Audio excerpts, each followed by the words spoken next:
watching Numbskull News, and today we're going to talk about the Big 12 in private equity.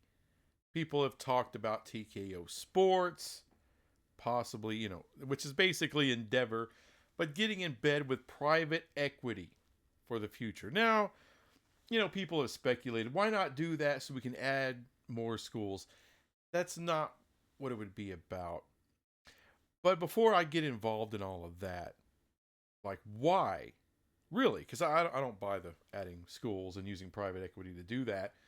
So why would, and people have poo-pooed the hell out of this, right? Oh, no, you don't do all that. Why would the Big 12 as a conference, not an individual school like people have talked about with FSU, but I'm talking about an entire conference getting into bed with private equity? And why was TKO Sports brought up specifically? Like I said, we already have a deal with Endeavor, TKO, essentially the same damn thing. And really, that would be more of a move to get you from where you are in the present to get you where you want to go in the future and possibly get you there quicker. In other words, elevating your brand value. This is what TKO/Endeavor, this is what they do, and they do extraordinarily well. Keep in mind, WWE sold out to Endeavor, and they have experienced some of the best years of growth that monetarily speaking. They've experienced some of the, really over the last year, tremendous growth. They've had a monster freaking year, one of the best they've had. And that was with that deal with Endeavor. They are growing exponentially in foreign markets, at international markets for the WWE. They're growing exponentially. And plus what they're doing domestically, they're doing huge business. Huge business. This appears to be a home run move for the WWE to partner like they did with Endeavor, or, sell like they did with Endeavor. I'm not saying you sell all the assets of the Big 12 to Endeavor. No, you don't do that. You partner with them. They invest in you. They give you a chunk of money. Where's the ROI in that? Where's the return on investment? Well, that's the thing, right? I think there's a really high ceiling with the Big 12. And if you have private equity get involved, they grow your brand. You can make more revenue. I'm not even talking about media rights stuff. I'll get to that in a minute. I'm not talking about the CFP. I'll get to that in a minute. What I'm talking about is all the revenue outside of those two things. I know those are the big two revenue generators, but you can grow your alternative revenues exponentially with Endeavor TKO. You want to get into foreign markets. You're talking about Mexico. This company knows how to do that shit, knows how to market it, knows how to monetize it. We got smart people in the Big 12, but you're talking about partnering with a juggernaut and blowing this conference up. Because I think one thing that no one's talking about is the Big 12 is in an outstanding place right now. When I look at the Big 10, I look at the SEC, even though they're extraordinarily profitable, I'm not jealous of them at all, of the money they make. I believe they have earned that right to make the money. The Big 10, the business moves that they've made over the last 10, 15 years, they earn the right to make the money they make. It's been an incredibly smart conference. If you look at the SEC, the kind of winning and product they've put on the field, they earn the right to make that kind of money. I got no issue with them, even though Greg Sankey kind of looks like Emperor Palpatine after he got hit with the electricity. Even with that, they still earn their paychecks. They have got no qualms with that. The Big 12 has a lot of catching up to do. They've been a stagnant conference for a long time. I do blame Texas and Oklahoma, but only so much a lot of that does go to leadership in the Big 12 that have had their heads up their proverbial butts forever, just kind of keeping the status quo, doing things the old way. Now we got Brett Yormark thinking, 10 steps ahead, as you need to do when you grow a business, especially when you're not the lead dog. But I think the Big 12 is in a great spot because they have a partnership with ESPN and Fox, the two biggest media conglomerates or sports media conglomerates in the country, which is great. And we don't cost them a shit ton of money. We're a great deal for both. This is good. Not to mention, we do bring great value. As far as value per dollar, we give them great value because we supply them with outstanding ratings. Is it Ohio State versus Michigan? It's not. Few times are you ever going to get matchups that give you that. Okay? Those matchups don't exist in the Big 12. We understand that. But there are competitive and great matchups within the Big 12 that do give you outstanding ratings. And I've heard people online, oh, look, you're only getting 1.3 million viewers for this game or that game. There's not a whole lot on linear TV anymore that's going to give you 1.3 million viewers. Not a ton. The Big 12 can give you those kind of ratings every week, especially with the 4 teams coming in the markets that they are in, will give you those kind of matchups, give you those kind of ratings or higher. That does happen in the Big 12. If you don't believe me, look at the rating that TCU and Colorado did last year. Well, that was Colorado in prime and blah. Yeah, it was a Pac-12 team last year. Colorado's a Big 12 team this year. And they're going to get monster ratings again. Why? Because Prime sells. People watch Prime. He's polarizing. He's interesting. One thing he's not is boring. So people are going to watch that like flies on shit. Whether he's winning or getting his ass kicked, people want to watch. If we talk about media rights deals, like I said, I think the Big 12 are in a great spot. When I look at the SEC and Big 10, even though they're making great money, they're doing fantastic business right now. Keep in mind, that's based off of what? A linear distribution model. The linear bundle, cable TV subscriptions, satellite subscriptions. That's what the bulk of that money is based on. And that is built on a house of cards.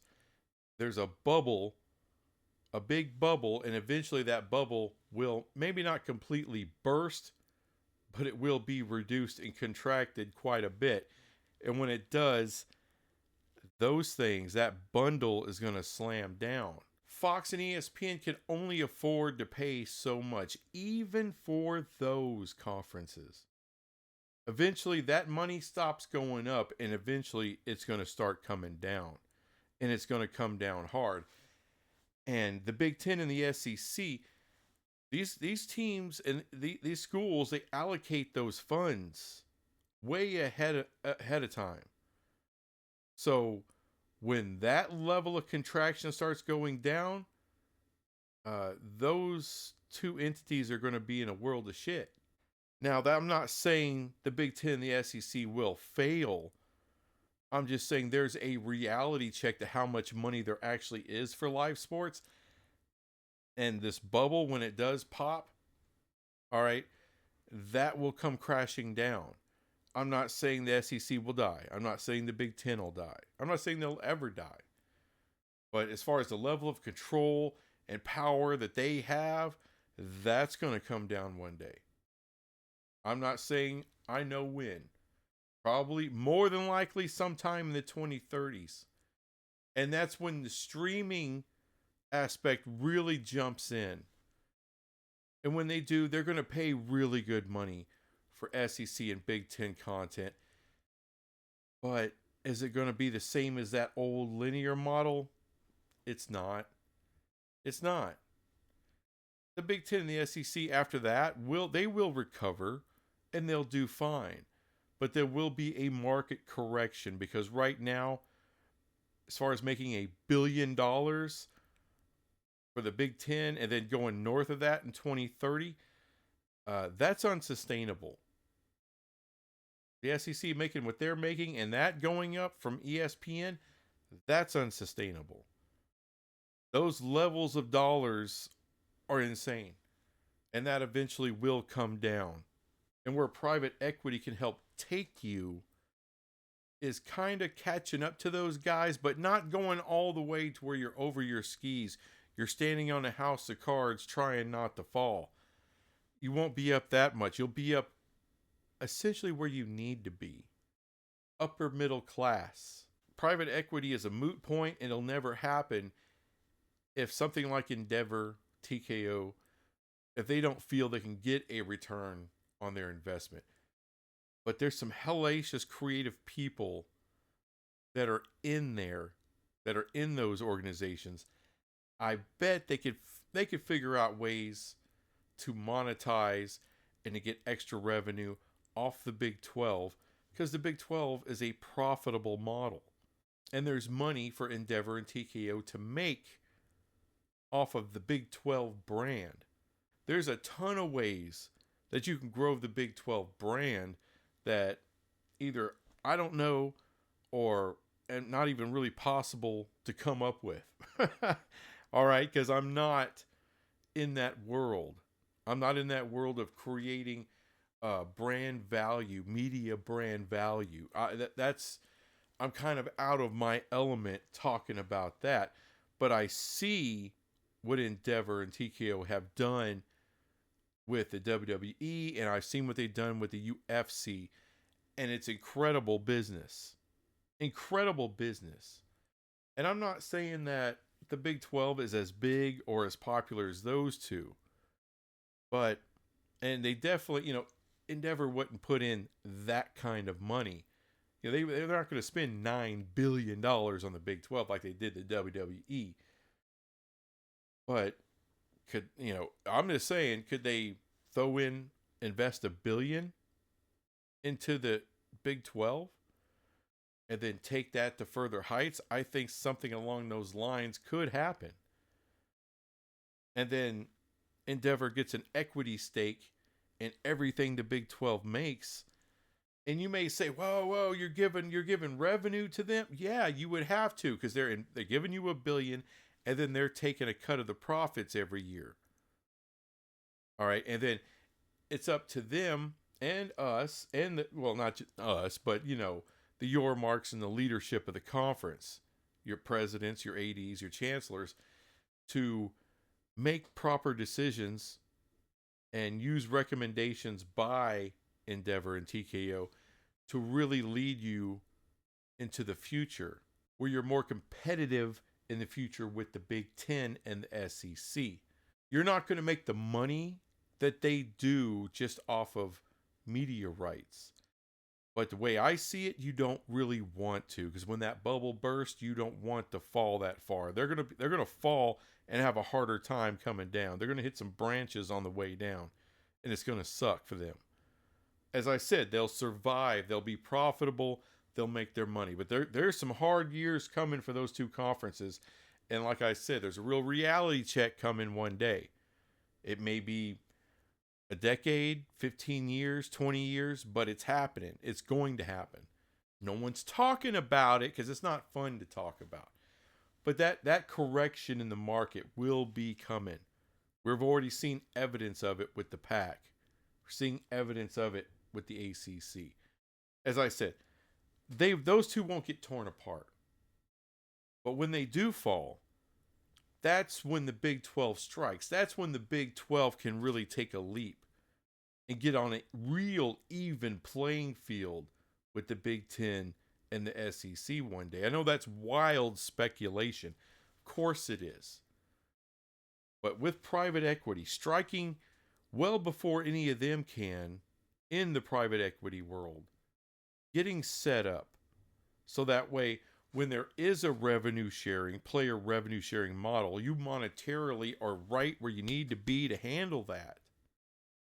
And then you have a great company in TKO to help lead you into the future of sports entertainment, because that's what this is. I know that's what WWE always says. We're sports entertainment. So's football, so's basketball, so's all the other sports. It's entertainment. Remember that. That's the business. That's the business that college sports is in. Entertainment. So you want to partner with people who know that business and know how to get success. Know the places you need to go, where you need to grow, where you need to change, and the things that you need to do to make you successful in the future, and develop revenue streams that aren't currently here in the Big 12, may not even be currently available. They can help make those available. Why would they do that? Because they invested a shit ton of money in the Big 12, and they want that beautiful ROI. They want the return on the investment. That's what makes it a great partnership. They don't want to lose their investment. They want to grow it. Will that ever happen? Will the Big 12 ever go the private equity route, Endeavor, TKO, to do any of that? Maybe. Maybe not. I mean, who knows? But it's fun to speculate about that. That is an option. I believe that is a solid option for the Big 12. And if it does happen, don't freak out. Oh my God, we're selling everything. No, they're not buying the mascot. All right? They're not buying the school. They're buying into the product on the field, the business model part. So we'll see how it goes. You know, I think it might be a great opportunity for the Big 12. So, and I'm sure they've talked about it. I'm sure Brett Yormark and all of them maybe even had conversations with Endeavor about some kind of possible one-day investment from Endeavor and from TKO. If they do it, they do it. I don't think it would happen anytime soon. I think you got to see what happens in the ACC, how realignment changes yet again the Big 12 and what it adds to the Big 12. Once you get to that, essentially when you get filled to capacity, that's when you really look at that model of going with Endeavor and TKO, going the private equity route and seeing what that can do for you. So you got a while to think about it, maybe get used to it, because it may be coming.